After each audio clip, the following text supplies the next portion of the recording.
막을지라도 이스라엘을 다스릴 자가 네게서 내게로 나올 것이라. 그의 근본은 상부의 영혼에 있느니라. 그러므로 여인이 해산하기까지 그들을 붙여주시겠고 그 후에는 그의 형제 가운데 남은 자가 이스라엘 자손에게 돌아오리니 그가 여호와의 능력과 그의 하나님 여호와의 이름의 영을 의지하고 서서 목축하니 그들이 거주할 것이라. 이제 그가 장대하여 땅끝까지 미치리라. 아멘. 하나님 은혜 감사합니다. 2020년 또 새해 이 마지막 새해가 시작한 지 얼마 되지 않지만 이렇게 또 새로운 날을 맞이하여 하나님 앞에 성탄절 예배를 허락하신 하나님께 영광을 돌려드립니다. 우리 하나님 오늘 이 자리에 오셔서 우리 하나님의 거룩한 이름을 찬양하게 하시고 임마누엘 되신 우리 하나님 오늘 이 자리에서 우리 예배를 받으시고 하나님의 선하신 백성들을 통하여 하나님의 뜻이 온전히 전달될 수 있도록 인도하여 주시옵소서. 이 예배 중에 하나님의 성령이 늘 우리와 함께 하심을 믿사옵고 예수님 이름으로 기도하옵나이다. 아멘. 27장입니다. Yeah.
19편에 있습니다.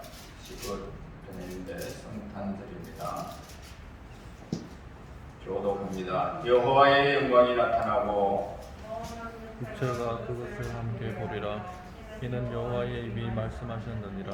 베들레헴 에브라다야 너는 유다 족속 중에서 작을지라도 이스라엘을 다스릴 자가 내게서 내게로 나올 것이라. 그의 본국은 천국에 영원히 있으리라. 이는 한 아기가 우리에게 낳고 한 아들을 우리에게 주신 바 되었는데 그의 어깨에는 정사를 메었고 그의 이름은 기묘자라 모사라 전능하신 하나님이라. 영존하신 아버지라 평강의 왕이라 할 것임이라.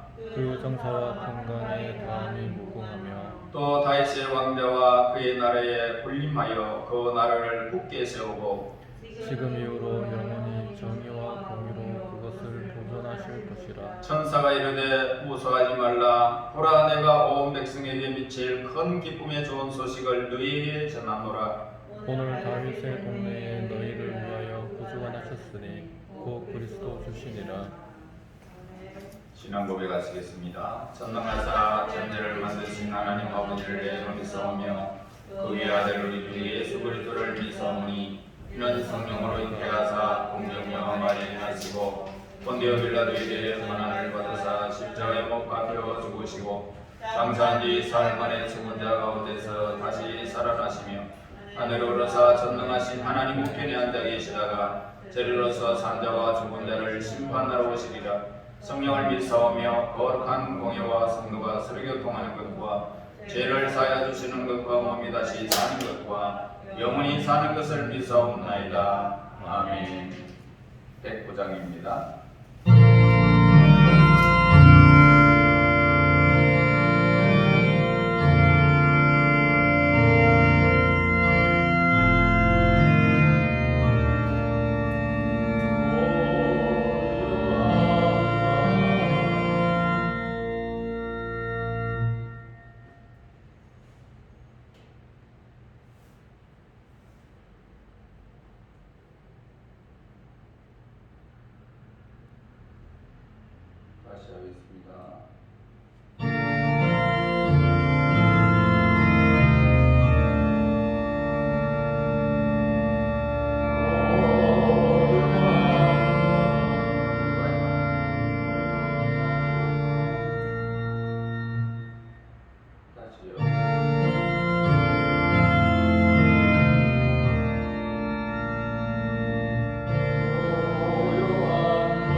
기도하시겠습니다.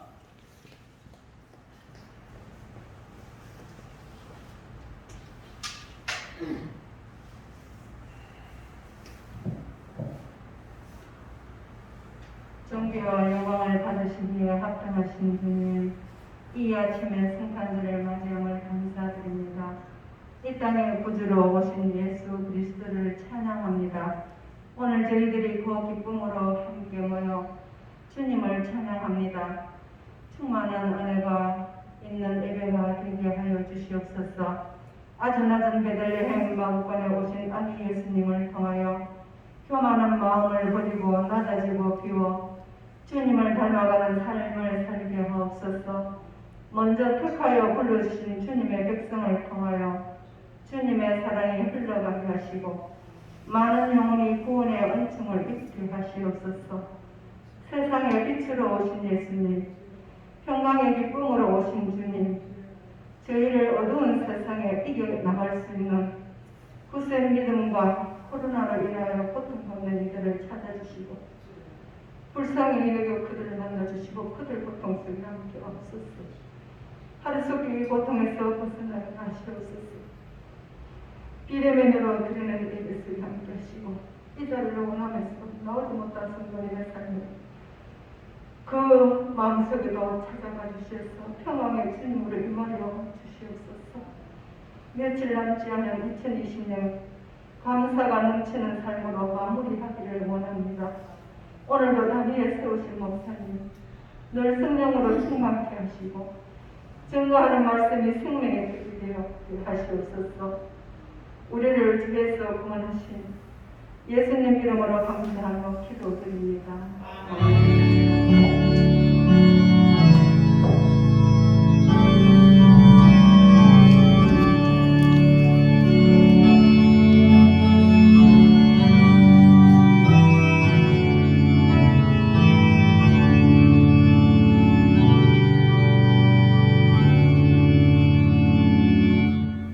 오늘은 비대면으로 하나님 앞에 예배를 드리는 중에 있습니다.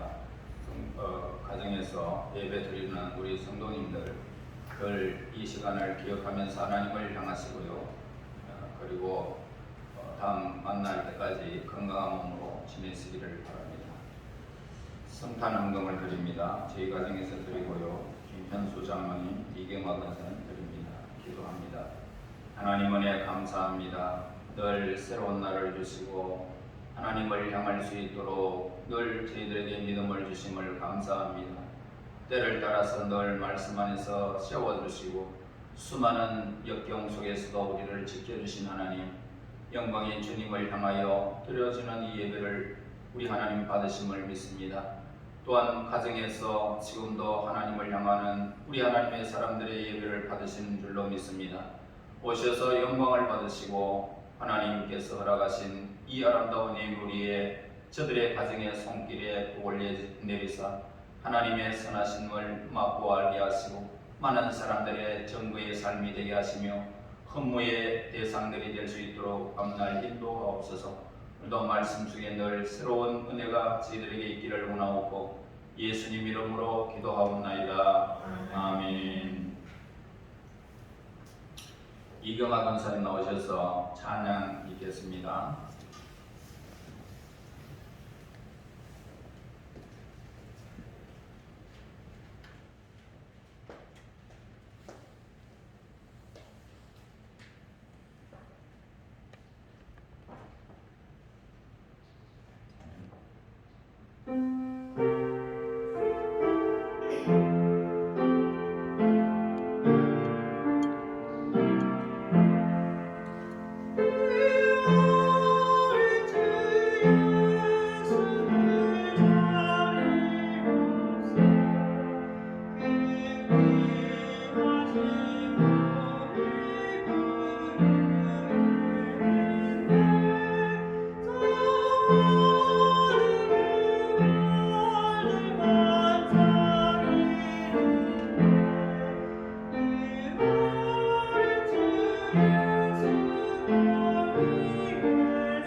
3장 1절에서 18절 말씀입니다.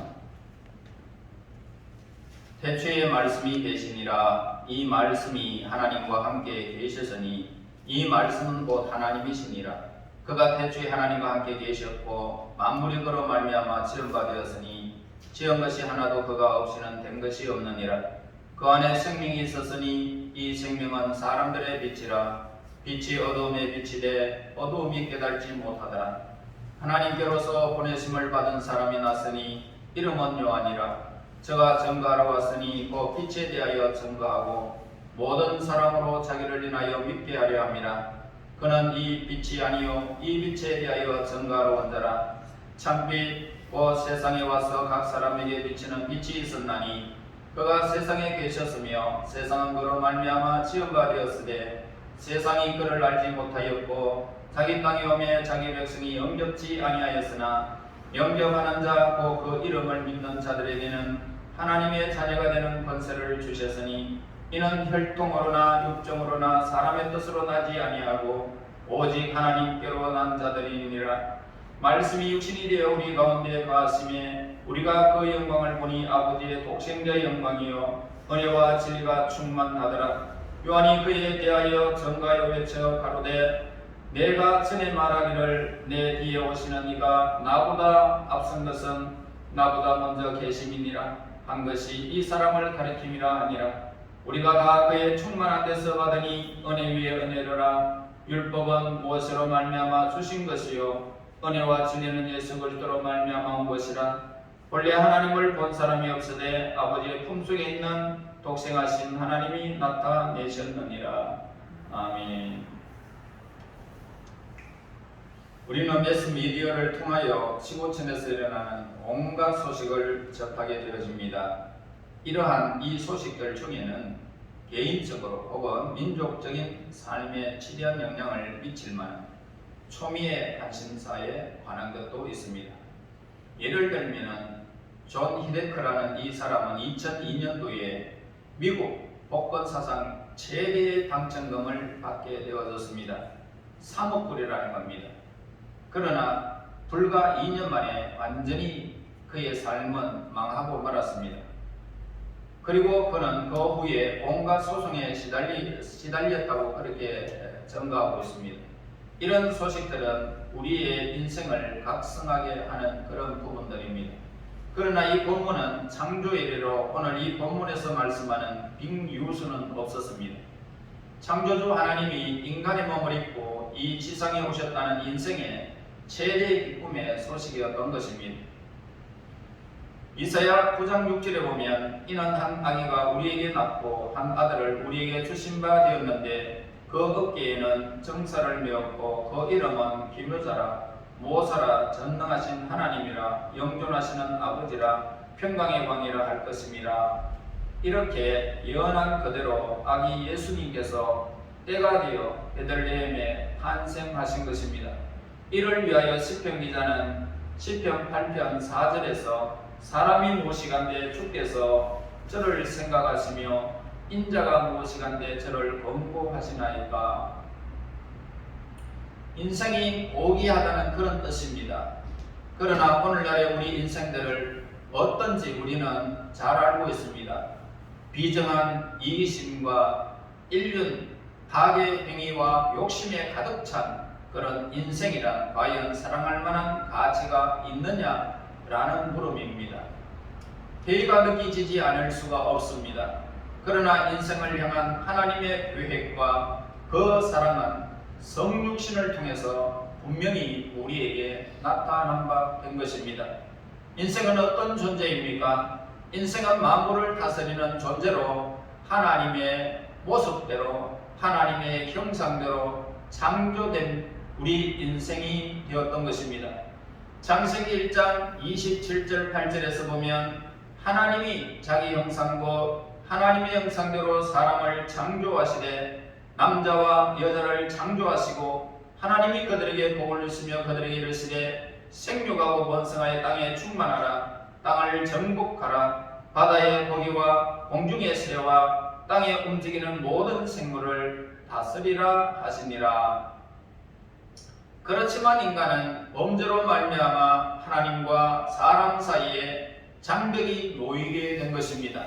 그리고 인생은 그 아름다운 생명의 동산, 영원한 영광을 누리는 그 동산에서 쫓겨나게 되고 풍요로운 결실 대신에 가시와 엉큼기가 나고 땀을 흘려야 곡식을 얻게 된 비참한 인생이 되고 말았습니다. 결국 인생에게는 불순종의 결과로 사망과 저주가 임했으며 만물을 다스려야 할 우리 인간이 만물을 우상으로 섬기면서 그 만물에 지배해야 할 인생이 지배를 당하며 살아가고 있는 실정입니다. 그러나 오늘 이 본문에서 1절과 2절에서 이 말씀으로 하나님과 함께 계시면서 우리들을 위한 하나님의 거룩한 계획이 있었던 것입니다. 그러므로 예수 그리스도 안에 있는 이 영원한 비밀을 알지 못하면 이 성육신을 이해할 수가 없는 것입니다. 하나님의 사랑은 어떤 사랑입니까?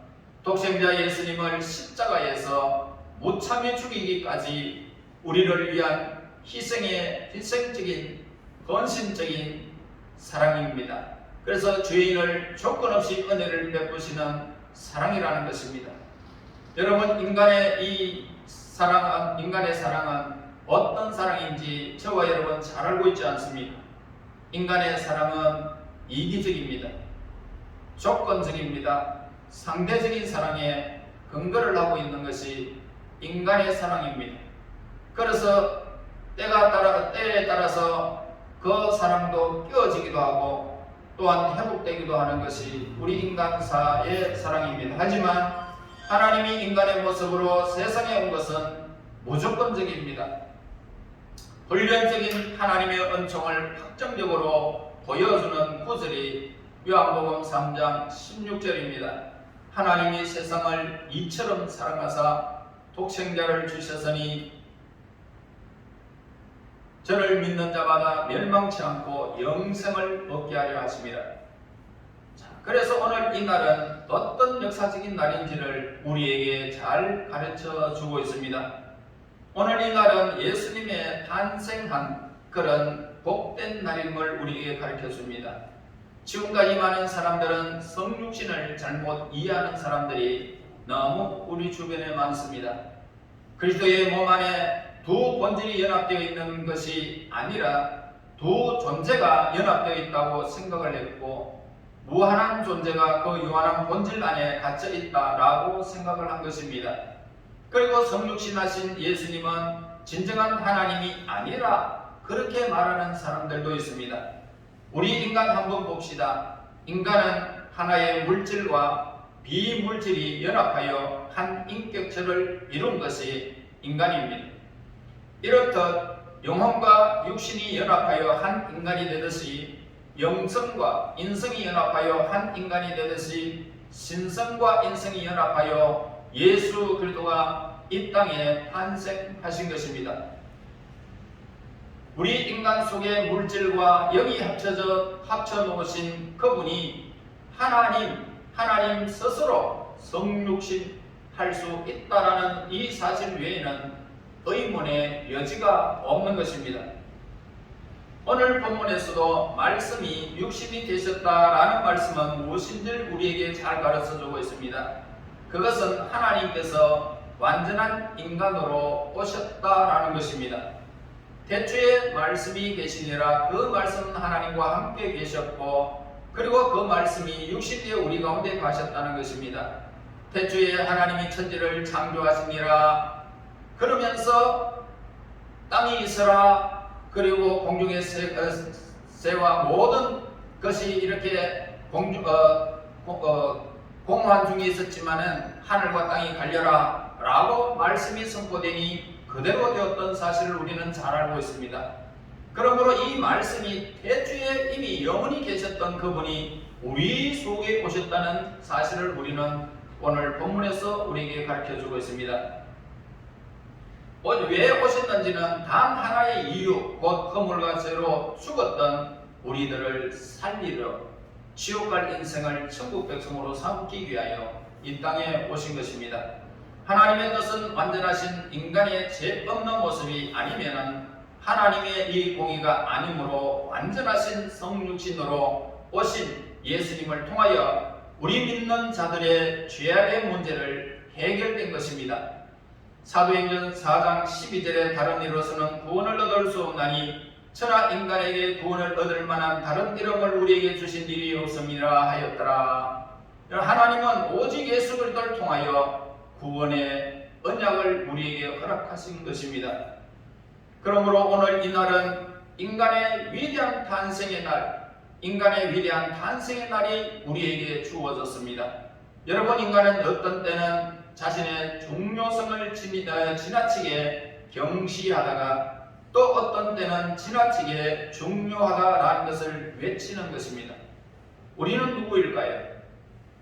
우리는 이 지구가 다른 모든 피조물들의 이익을 위한 중심적인 존재다라고 믿습니다. 지구는 태양 주위를 도는 작은 위성에 불과하지만 실제로 태양은 온 우주의 별들 중에 하나에 불과한 것입니다. 자연은 결코 이 지구가 하찮은 것이 아니다라는 점을 보여주고 있습니다. 우리가 어떤 사람을 볼 때 그가 아무리 연약하고 무가치하다 하더라도 하나님과의 관계에서는 어떤 권리를 가지고 있음을 우리는 본문 성경에서 잘 가르쳐 주고 있습니다. 예를 들어서 지금까지 남의 눈에 띄지 아니하고 범죄를 저지르다가 마침내 붙들린 사람이 있습니다. 이제 그가 자신의 목숨이 좌우되는 재판에 회부되어지면 그는 많은 사람의 관심의 대상이 되게 됩니다. 만일 그 대상이 동물이라면 어떨까요? 동물이라면 그렇게 관심의 대상이 될 수가 없습니다. 그렇게 또 끔찍하게 생각도 하지 않습니다. 사자가 소를 물어 죽이고 양을 물어 죽이고 피투성이가 돼서 그렇게 피를 핥아먹는 그런 야수성을 가지고 있다 하지만은 우리 인간이 거기에 더 크게 관심을 갖지 않는 것입니다. 당연히 그렇게 된다라고 인간은 그렇게 보고 있습니다. 그러므로 여기에서처럼 인간의 본질과 이 기원을 무시해버리는 이론이 될 수 없는 것입니다. 바로 피보석에 앉은 가여천 제수가 지울 수 없는 인간의 위대성을 대표한다라는 것은 사실입니다. 우리들 인간이 혼자 있을 때에는 자기가 내리는 어떤 평가는 확고한 자신을 가질 수가 없는 것입니다. 자신의 필요성과 능력의 크기를 발견하려면 자신과의 전혀 관계없는 어떤 표준이 있어야 하는 것입니다. 그래서 우리는 그 표준을 성육신하신 예수 그리스도 안에서 찾을 수가 있다라는 것입니다. 이 성육신은 인간의 본질을, 즉 인간을 만드신 본질과 연합시킴으로써 하나님의 영이 우리에게 임재하심으로써 거듭나게 되어졌고 하나님을 의지하는 하나님의 친백성이 된 것입니다. 예수님의 삶은 어떤 삶이었습니까? 그분은 육신이신 말씀의 삶이었습니다. 다시 말해서 하나님이신 그분이 우리와 똑같은 육신을 입고 있었다는 것입니다. 그분의 영광은 하나님의 독생자의 영광이었습니다. 우리는 그 말씀의 권능에 우리의 삶을 맡길 수밖에 없는 것입니다. 그래서 예수님은 하나님으로부터 산상수원을 말씀하실 수 있습니다. 요한복음 10장 30절에 나의 아버지와 나는 하나다라고 그렇게 하실 수 있는 분은 예수님이십니다. 우리가 이러한 진리를 잘 이해한다면 갈보리에서 그분의 죽음이 어떻게 세상을 구속할 수 있는가에 대해서 의문을 갖지 않게 될 것입니다. 예수님은 창조주로서 이제 하늘들의 그 하늘이라도 그분을 감쌀 수는 없을 만큼 높지 않을 것입니다. 아무리 거대한 별이나 태양이라도 그분을 모실 수 있을 만큼 클 수 없는 것입니다. 그리고 오늘 이 날은 인류의 탄생한 날입니다. 인류예가 탄생하는 날입니다. 인류예가 때로는 혁명적으로 폭력주의로 강조될 때도 있었습니다. 인류예가 순수한 것이 되기 위해서는 인간의 마음이 자유로운 움직임이 있어야 하는 것입니다. 그러나 죄로 말미암아 인간이 타락을 했고 수많은 부작용 속에서 인류는 고통을 당하며 살아왔습니다. 이처럼 이러한 가운데 있는 이 인류에게 가장 절실한 것이 무엇일까요? 그것은 바로 하나님과 우리와의 관계라는 것입니다. 세상의 삶에서는 참된 자유로움과 세상을 거듭나게 하기 위해서는 이 땅에 오신 예수 그리스도 안에서 발견할 수밖에 없는 것입니다. 예수님은 하나님과 연합 안에서 우리들을 서로 하나 되게 하기 위하여 이 세상에 오셨던 것입니다. 이미 죽었던 우리들을 영원한 생명을 주시기 위하여 그 생명 자체 빛이신 우리 예수님이 이 땅에 오셨던 것입니다. 그러므로 우리는 예수님의 오심을 기다리기 위해서는 여러 세대들 사이에 빈부와 기층 간의 그리스도의 사랑의 의의를 되새겨야 하게 할 것입니다. 오늘 이제 이 예배를 마치면서 예수님이 왜 우리에게 오셔야만 됐는지, 이 위대한 탄생이 무엇인지를 오늘 몇 가지로 살펴보았습니다. 이제 오늘 저와 여러분들은 하나님의 위대한 이 인간의 참 볼품없는 인생이지만 위대하신 예수님이 이 땅에 오셔서 우리의 신분을 변화시켜 주셨고 하나님의 자녀로 거듭나게 하셨고 영원한 생명을 십자가에서 부활하심으로 온전히 우리에게 주신 바 되어졌습니다. 영광의 주님, 그 영광의 위대한 탄생을 오늘도 우리는 되새기면서 하나님 앞에서 주어진 이 생명의 위대함, 하나님께서 우리의 신분의 위대함을 주신 그 말씀이 우리에게 가신 그분을 늘 믿고 말씀 속에 가며 날마다 그 이름 예수를 찬양하며 하나님과 화목된 자로서 하나님의 자녀로서 날마다 새롭게 하시는 그 하나님 안에서 하나님의 은총 가운데 거하는 저와 우리 모든 성도들이 되시기를 예수님 이름으로 축원합니다. 하나님 아버지 은혜를 감사합니다. 우리에게 위대한 탄생을 허락하신 말씀이 육신이 되어 우리 가운데 거하신 하나님의 독생자를 저희들이 이렇게 찬양합니다. 이제 하나님, 우리의 썩어진 우리의 심령을 예수 그리스도의 보배로운 피로 우리에게 새로운 생명, 하나님의 영광의 형상을 회복하여 주신 우리 하나님께 영광을 돌립니다. 이제 하나님 말씀으로 많은 사람들에게 전가하며 참으로 우리의 인간의 위대성을 찬양하며 하나님의 땅에서 진정한 어리석은 인생이 아니라 하나님께 속한 화목된 자의 그 생명 있는 하나님의 말씀을 날마다 전가하며 살아가는 우리 모든 성도들이 될 수 있도록 인도하여 주시옵소서. 예수님 이름으로 기도하옵나이다. 아멘. 112장입니다.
오늘 비대면으로 예배를 드리며 오늘 여기에 모인 모든 하나님의 백성들 머리 위에 예수 그리스도의 새 생명의 역사가 넘치고 영광의 아들로서 존귀한 자가 되어지심을 믿고 날마다 하나님을 향하여 찬양하고 경배하며 하나님의 이름을 높이기를 원하는 하나님의 모든 백성들 머리 위에 지금으로부터 영원토록 항상 함께 있을지어다. 아멘.